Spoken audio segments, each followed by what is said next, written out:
event about building trust in the online community, and I think Bunty had a leading question right at the beginning as to how many people actually trust the online e-commerce space.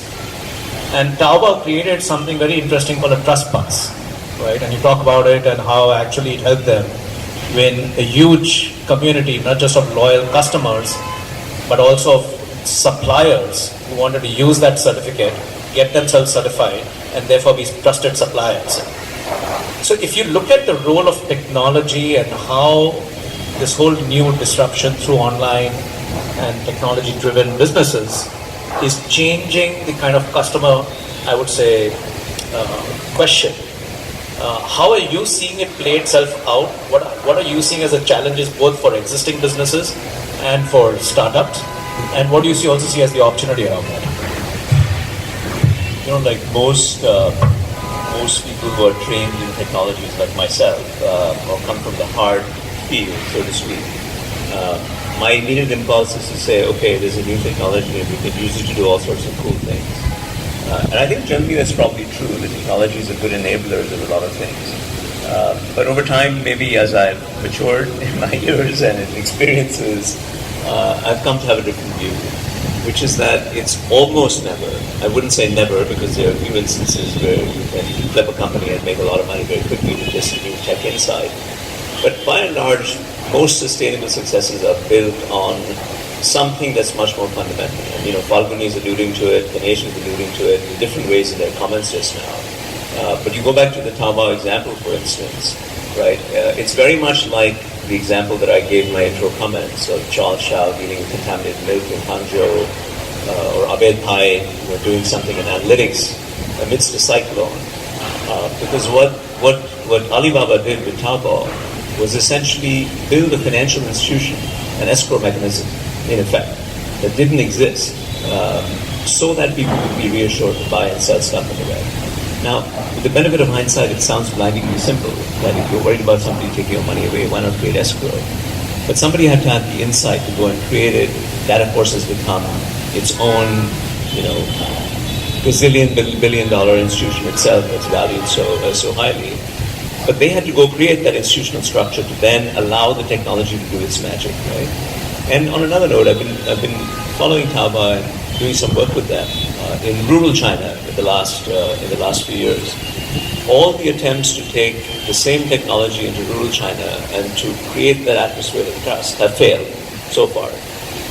I would say they're on version 3 or 4 or 5, depending on how you call it. And I'm not surprised. I don't think they are either, because they're sort of searching around to say, what's the model by which this technology can be made to work in online commerce. Now, we might say online commerce is the same, whether it's in a rural setting or an urban setting, but that's not the case. The social milieu is different, the realities are different. And what the Taobao team, there's a separate team that does rural, is doing is experimenting with a variety of different things, and sooner or later they'll hit it. But it comes down to how are we going to structure the context so that our technology can have an effect. And that, I think, communicates what I think about technology, which is, I wouldn't even say it's a necessary condition, but it's closer to necessary than sufficient. But let me explore that a bit deeper, right? Because I think technology also has the kind of, I would say, the counter effect, right? Of while it is doing a lot of good things and enabling, more efficient access and cost structures and all of that, there's also the whole so-called, starting with social media, right, which is currently being used for all kinds of, dissemination of information, misinformation, fake news, all that kind of stuff. And therefore there's a lot of noise, and along with the noise, a lot of clutter being created, right? Because businesses today, one, they need to be heard. Two, they need to be credible after being heard. And three, after building the trust, like you said, post that, they ultimately need to be able to retain that and sustain that over a period of time. In today's world where you're seeing so much volatility, so much misinformation, how do you actually navigate that, and how do you think through that? And I think it'll be good, Falguni, to get your perspective, Dinesh, your perspective also on this, because this is, I think, a relevant topic. It needs to be debated and discussed. I don't think the answers are there, but it'll be good to get perspectives. So, Lemann, you bring up a super important point, which is that most technologies have, going back in human history, almost inevitably create conditions of extreme uncertainty. And those are rife with situations of distrust in some ways. So let's take another one. Fake news is something that everybody discusses and talks about, and I can't sit here with a straight face and pretend to have any huge insight into how to combat fake news. Lots of smart people are working on this all the time. But let me give you a different example that's equally sobering and insidious. People are really worried about the possibility, not the possibility, the inevitability of personalized genome characterization, right? And all the nefarious and bad stuff that has the potential to create. All kinds of technologies about manipulating and characterizing us as individual human beings with implications for any amount of discrimination of all sorts is coming down the road. And you can see this between the funding agencies and the academics and the entrepreneurs and the pharma companies and medical device companies struggling to say, how are we going to do things in a way that remains trustworthy and doesn't cause us to essentially lose our societal license to exist, in effect. So that's just another example to say that this goes with every technology, not just fake news. If I could come back to the question for a second, I was reflecting on Falguni's comments about how it's the accumulation of basically credible commitments that you never violate, and you just repeat day after day after day that seems to cement trust. That sounds right to me.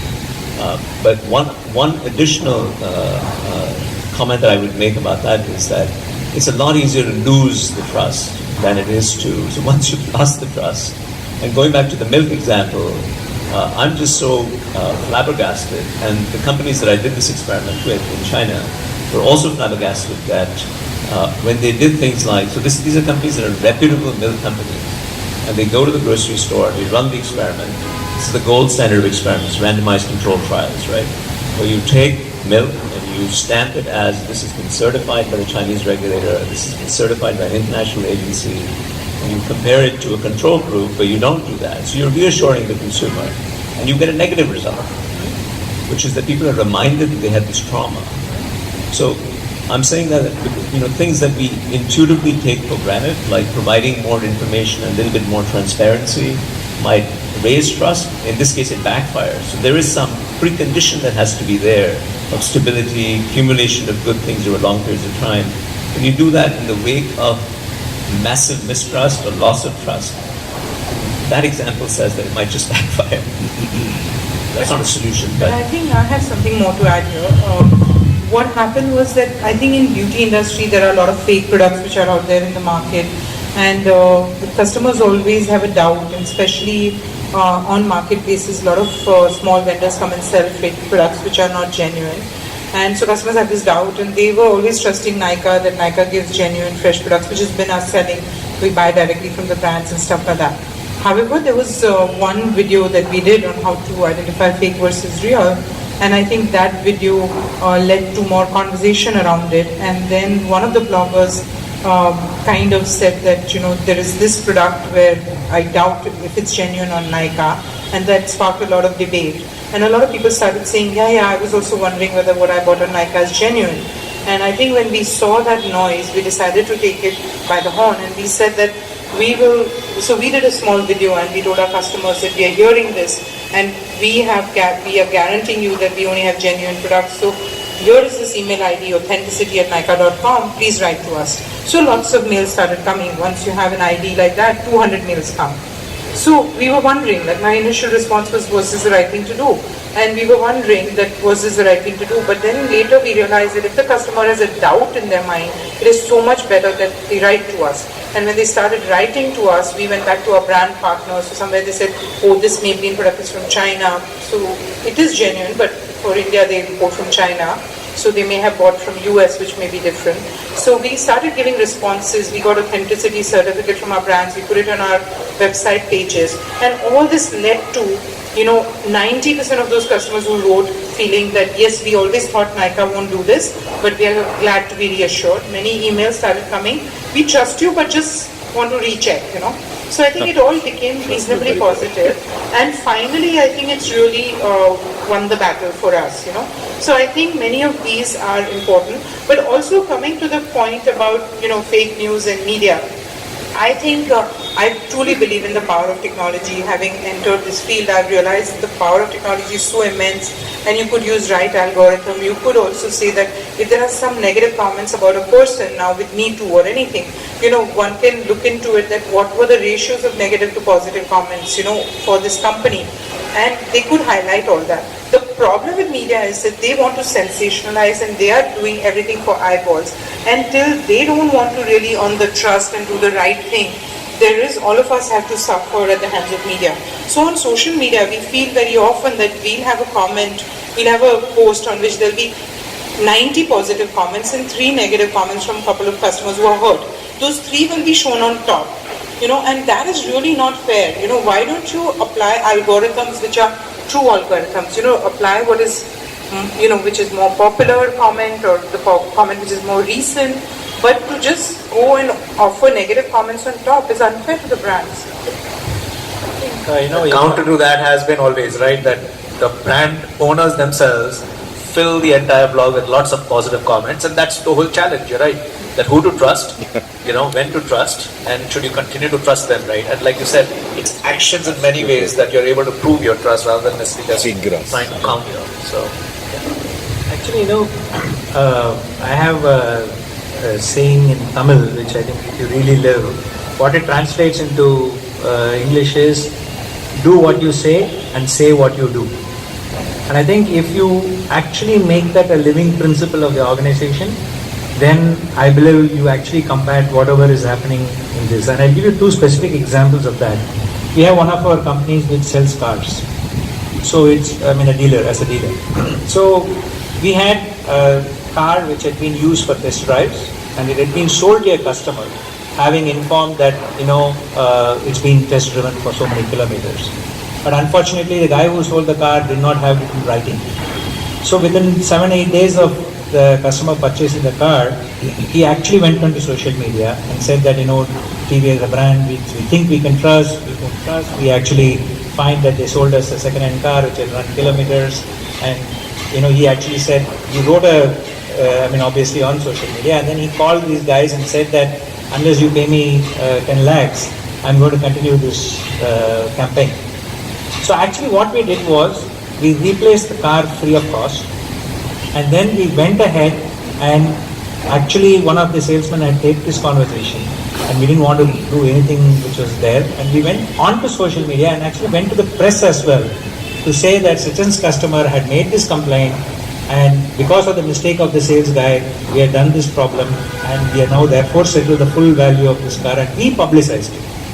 So what we found is, as Falguni pointed out, almost 90% of our customers came back and said, that's why I trust you, because you were open enough to say, yes, we made a mistake, you have paid the price for it, and you have corrected it. The second example is, I know many retailers who actually will want an invoice from TVS to say it's a genuine part.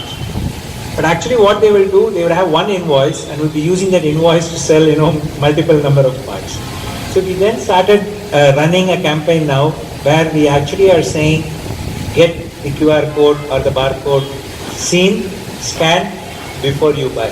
So I think there is no hard answer to this, but I think the reality is going to be keep watching what's happening in technology side, make sure you are up top of it, but most importantly, walk the talk. I think that's the final solution. Super. Why don't we weave, I think, the last